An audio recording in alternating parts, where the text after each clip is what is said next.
Alright guys, welcome back to the channel. Today I'm going to be showing y'all my LS swapped OBS that I did, and I'm going to go through show y'all what I used and how I did it. And let me show y'all the outside of the truck first. Alright guys, here's the outside of the truck. As you can see, this bedside has been replaced. You see right here, there's really no chipping, just on the very edges. This is actually a mail truck, a fire truck. And just all good, just like them. For quite a while, this bedside got wiped out, just like the other side I'm going to show y'all. We are going to be replacing that bedside. We're going to be replacing the bedside, these cab corners here. We're going to be doing fenders. We might sand this down to see how deep it goes. But I mean, other than that, she's pretty solid. This other fender does need change for sure. Got the clear headlights. Got the 4 high mod I did, and see, this fender's kind of gone. Here's this cab corner, and here's this bedside. This is where a mailbox hit it, and all this is just shitty work. That's what we'll say. But it does have Denali wheels on it. They are 17-inch aftermarket taillights. So we're hoping to get this thing, all the rest fixed, and get it repainted like new. But hold on, let's see. Here's what my inside looks like. My light's burned out here. I still gotta hook this ground up. It's just for the OBD2 port, and that's actually probably, I'm thinking about putting it here in the cup holder, not cup holder, ashtray, but we'll find out. It's not real nice of an interior, but it's a lot better than it was. We actually interior swapped this from a 95 Suburban, and I cut the headliner, and I broke this while I was at it. But I'm not too worried about that. She's not real nice, but she's good enough for us. Here's door panels. I do have some really good condition door panels, but I can't figure out how to mount the speaker on the door without the window hitting it. So in another video, we'll tackle that and see if we can get it figured out. But let's get under it, and I'll show y'all what I did. All right, guys, I know it's dark back here, but as you can see right there, we had plenty of slip yoke.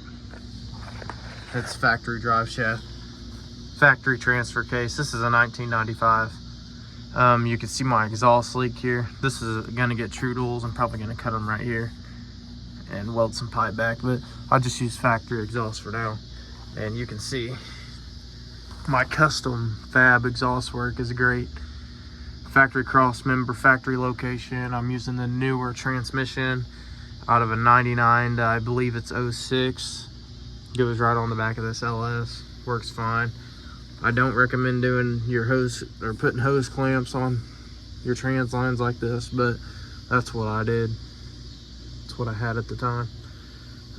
I'm running a manifold on this side, LS salt manifold. I'm running a factory manifold on the driver's side, so it'll clear the drive shaft, because this is 4-wheel drive. I don't have the drive shaft in currently, but it'll get there. Looks like I have a leak in between the transfer case and transmission, and really I'm just using all factory components. And we'll get under the hood and I'll show y'all what I did under there. We got factory working AC. Everything works as it should, except for the cruise control, but I'm waiting on the cable for that, and it'll be working.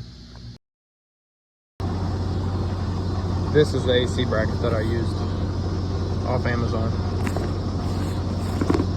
So it works great. It comes with the brackets, the tensioner, the pulley, serpentine belt, and it's billet aluminum, so that's the one that I used. All right, guys, here's the LS swap. This is a 5.3. I don't remember what it came out of. I actually had it in my Nova at one time. If you go back, there's probably a video on it.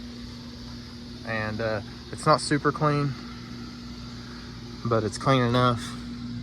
I got both of them ran in there. Factory bulkhead. We got factory working AC. I bought this bracket off of Amazon. Here it was $100, $99.28, something like that. I didn't put the high pressure switch in it because this one does not work. But belt lines up, everything works great. I did have to, if you get this bracket here, and I believe I have the box in the back. If I do, I'll put a picture of it in here.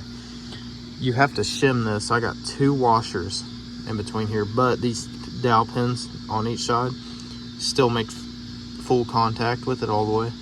So that just works fine. This is a factory 4-through radiator. It works really nicely, but I do have the fan shroud. This one's custom. You know, I took a Sawzall to it, but I do have a 5.7 one that'll go on here, and it'll make it a whole lot cleaner under here.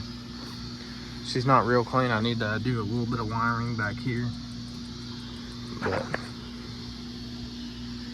other than that, that factory manifold down here. Oh, let's swap manifold on this side just to give me some extra room. I am using slider mounts off of eBay. I think they were $42.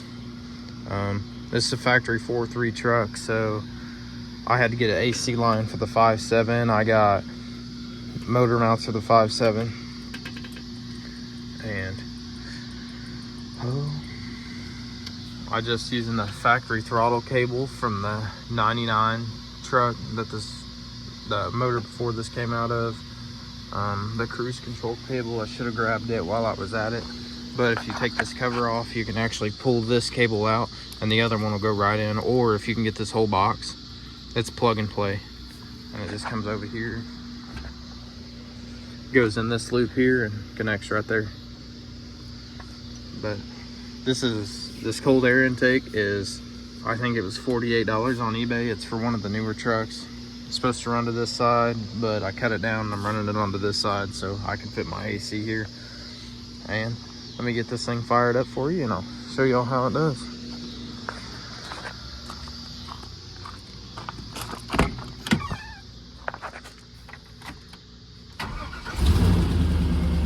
She fires right up. The tack is off. Got to do some tuning there, but other than that, everything else works. AC, here, we'll turn that on real quick. All right, we'll get up under here. Here she is running. You probably hear the exhaust leaks.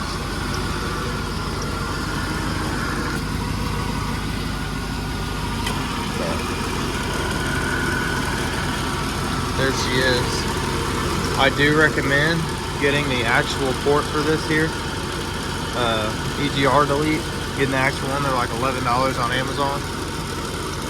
And I can already feel this line here, it's getting ice cold. That's what we like to feel. I'm just running factory heater hoses, factory hard line right here. I had to bend it just a little.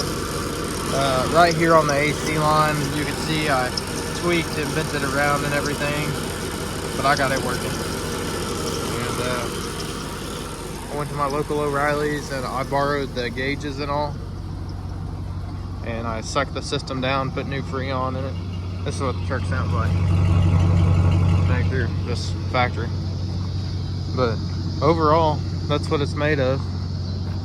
And if y'all have any questions about it, just let me know, and I'll try to answer them the best that I can. Thanks for watching. Please subscribe.